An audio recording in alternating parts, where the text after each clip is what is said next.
Okay, here we go with another recipe this week. I decided to do something a little bit easy, something quick, but something very delicious. When you go out to a pub or a bar, you get this, right? It's beer cheese for pretzels.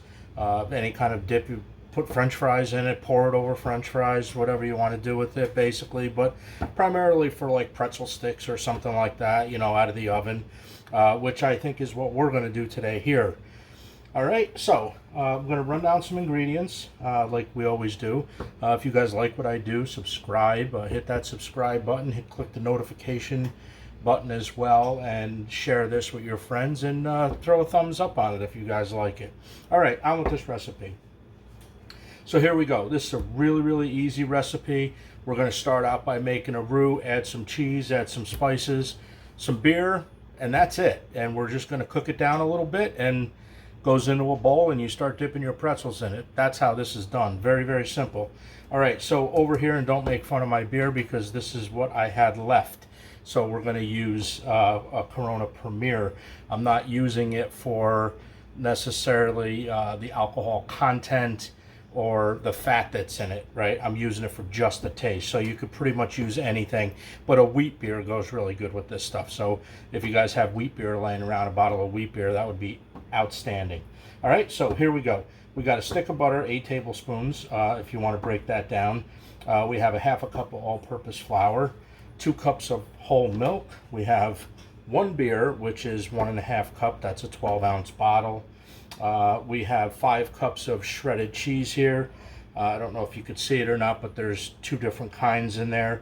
You most certainly could use all cheddar cheese if you want to, but I'm doing a cheddar cheese, which is on the bottom, and then I'm doing a cheddar cheese that's mixed with habanero, okay, just for a little bit of kick. Obviously, you guys don't have to do that. You just use straight, you know, cheddar cheese if you don't like the spice. All right, over here I got 3 tablespoons of Worcestershire sauce.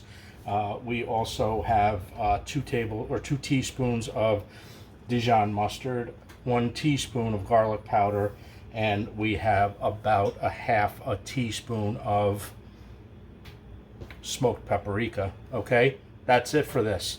I got a pot heating up on the stove right now so we can get the butter and the flour in there to start making the roux. You're going to be surprised how quick this goes. And this is great for an appetizer, a snack at night, in the afternoon watching the game, whatever. All right, on with this recipe. All right, so here we go. So I already have the butter in here. Figured I'd cut down just a little bit of time. Half of it's probably melted by now. I just have my burner on low, so I'm going to turn it up to medium. And we're going to get the rest of this melted. Cool weather's coming. Love it. Cool weather is coming. Fall's the best time of year because you can really start doing more with, you know, recipes, or at least I think so, like, you know, the comfort food. Like, you know, you guys know already from watching my channel that I'm Italian, so I like to cook a lot of Italian food, so I can't wait for the, you know, the stuffed shells, the manicotti, you know. There's a chicken parm recipe up there, some sauce and meatballs, all kinds of, we're going to get into doing some soups as well, like a nice tomato bisque to bring back some memories from when you were a childhood.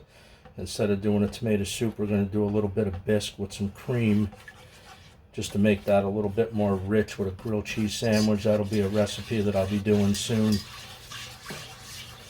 All right, so okay, so we're going to turn the heat up just a little bit. You can see pretty much that all my butter now has melted. Okay, all right. So this goes quick. This is really simple stuff here. All right, now we have our half a cup of flour. I know a lot of people just pour their flour in. I don't do that. I kind of add it. I mean, I'm not saying I've never done it, but I try to add it little by little. Just like this. You'll see it'll start to, it won't clump up, but it'll start getting tight. All right, so there we go. Our flour is in. Just keep stirring it. All right. I had something else going on in the oven right now too, so that's what that beep was. All right, so now what we're gonna do is we're just gonna cook this down a little bit, get the raw taste out of the flour. Now you see I did use salted butter on this, so at the end when we do our final tasting, we'll add our seasonings and our salt and peppers. All right. Okay. I'm going to keep you with me while I do this whole recipe. Really, there's not going to be a lot of cutting away on this one because it's actually that simple to do this recipe. Now you can see on the bottom of the pot that it's, maybe you can, maybe you can't, I think you can, that it's starting to bubble. See? Okay. So usually it gets like that. I usually say, you know what, okay, it's good. The flour, the raw flour is cooked out of it, and we are ready to go. See, there you go. It's bubbling up nice. Okay, so from here, we're gonna turn around and we're gonna pour in our milk and keep stirring at this point. Okay, don't stop stirring. Very important. I say this in all my roux videos. Keep stirring, keep stirring. You're gonna see it's gonna kind of want to clump up. That's why you gotta keep stirring, and you got heat on it, so that heat is gonna activate that flour, and that flour is gonna take off on you. Okay, just like that. Very simple. Yeah, make sure you get around the edges as well. Don't leave anything there to...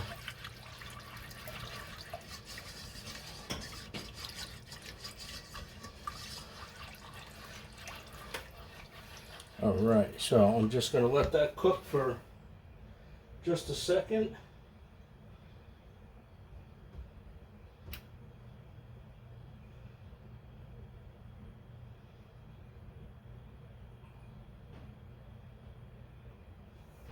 Okay, keep stirring it, and then we're gonna, okay, so you know when you're done basically stirring this in when you don't see any lumps, right? So I don't see any lumps in this, so we can basically go on to the next step, which is basically going in for what makes this recipe so special. Oh, I actually had to take a little swig of that before I did this. Okay, so now we're gonna pour our beer in nice and slow.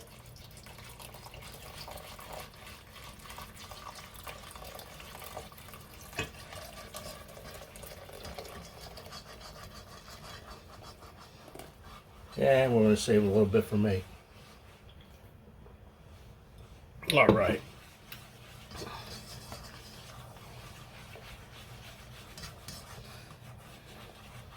Stir this up just a little bit. I told you this was super simple, super easy.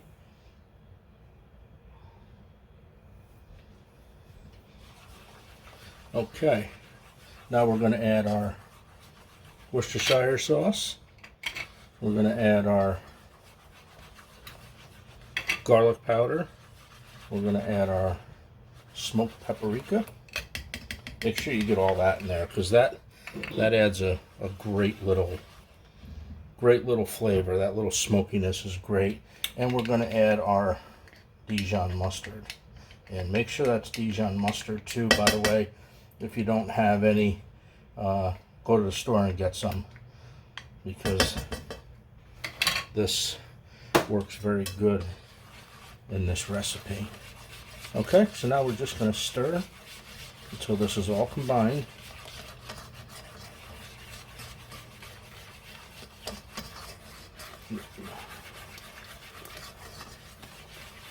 And you'll see now as it starts heating up, this is going to thicken a little bit. All right, excuse me, because you're activating that flour. All right, so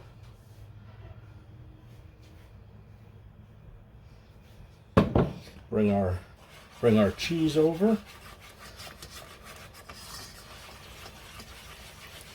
Okay, so you can feel it on the whisk when you're mixing this. That flour is definitely activating at this time.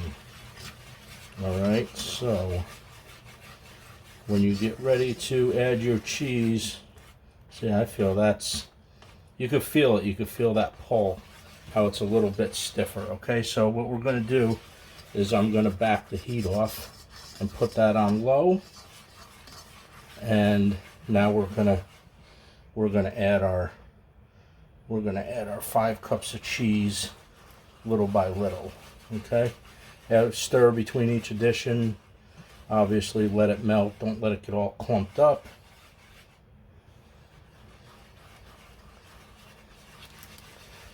It's pretty much like making a sauce, the beginning of making for, like, you know, mac and cheese. If you watch I got 2 videos up on mac and cheese. It's pretty much like that, but you got the beer in here, you got the smoked paprika in here as well. So you got other things going on, but it's basically the same. All right, so there's no clumps, no clumps.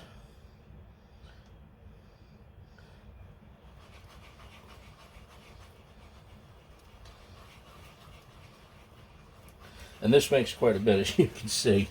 So if you want to split this recipe in half, you can, without a doubt, you can also do that. All right, a little bit more cheese left here, just like this. And then once this cheese melts, that's it. This is completed. And then we're going to taste it. Always got to taste your food. Hardest thing about this recipe is just all the stirring. That's it.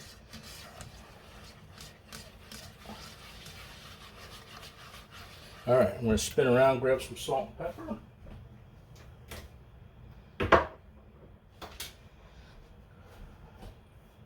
And we're going to grab a spoon. And we're going to taste this.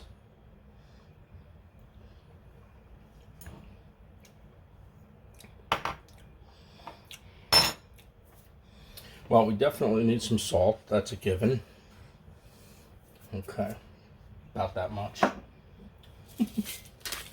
Alright, and we're going to do cracked pepper because I actually want to see the bits of pepper in this. Okay?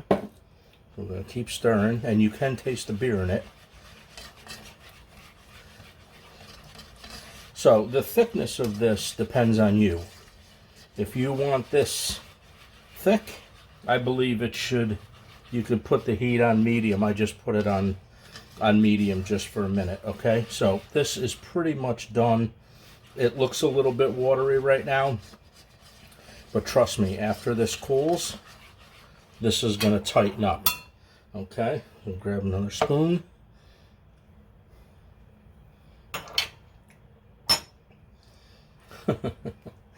Oh boy. I'm really hoping you guys make some of my recipes because they really are good. Leave a comment in the bottom if you guys make this. This is delicious. And it's got just a little bit of, tiny bit of smokiness to it in the background, which is real nice. Okay, so I'm going to call this done. All right, so we got everything all set. What we're going to do is we got some pretzel sticks here that, what I'm going to do real quick is we're just going to cut these into, bite-sized pieces, just like you would if you went to a bar. All right, that's the whole idea. We're doing pub food. Okay, just like that. Okay, so we're gonna move these off camera. They're so soft, they're so good. All right. Clean my mess up. All right, and onward we go. All right, so we're gonna bring a plate in here. I'm gonna do a little ramekin in the middle. We're gonna bring our our beer sauce over here. And we're going to plate this up.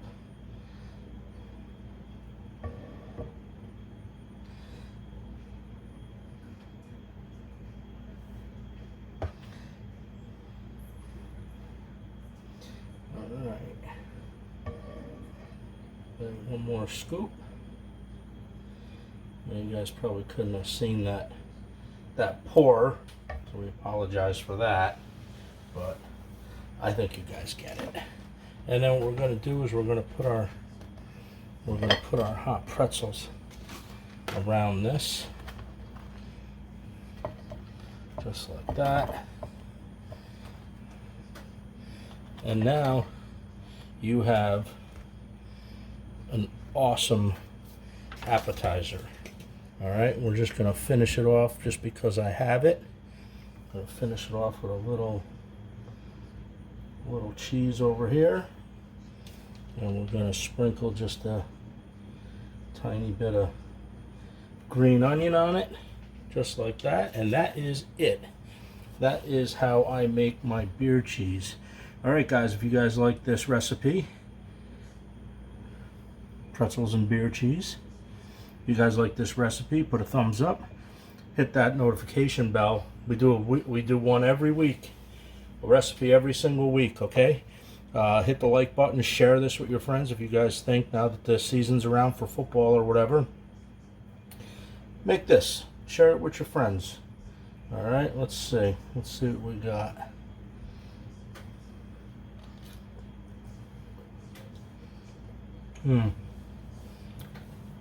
That's so good. All right, guys. I got a mouthful. I probably shouldn't have done that. Until next week, and we'll get you with another recipe. Have a great week, and we will see you then.